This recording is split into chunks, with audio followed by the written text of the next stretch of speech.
Indian Bank has stepped forward to support flood-affected people in Assam. The bank contributed 1.20 crore rupees to the Chief Minister's Relief Fund, Assam. The amount will help the state government in its ongoing flood relief and rehabilitation work. The National Research Development Corporation has signed a MOU with Trubits Innovations Private Limited, Assam.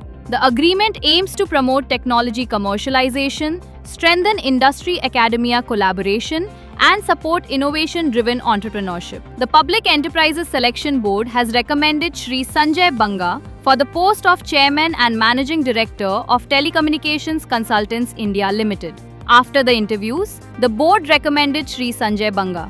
The recommendation will now go to the Appointments Committee of the Cabinet for final approval. Western Coalfields Limited has signed an MOU with Nagpur Municipal Corporation under its CSR initiative.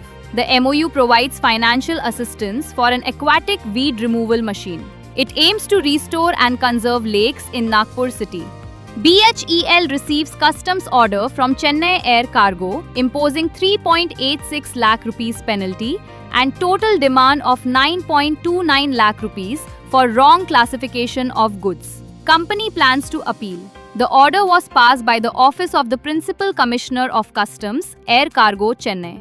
In a significant boost to make resilient oil and gas structures, the board members of GAIL India Limited have given approval for the scheme of merger of Konkan LNG Limited with GAIL India Limited. KLL is a wholly owned subsidiary of GAIL.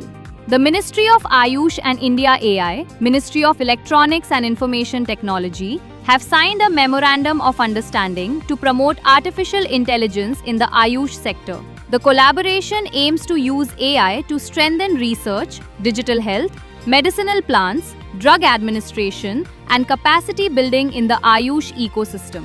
The Union Cabinet has approved a major new scheme for offshore energy exploration. Named Samudra Manthan, the National Offshore Exploration Scheme, it is a central sector scheme of the Ministry of Petroleum and Natural Gas. The approved outlay is 84,084 crore rupees. It will be implemented up to fiscal year 2030 to 31.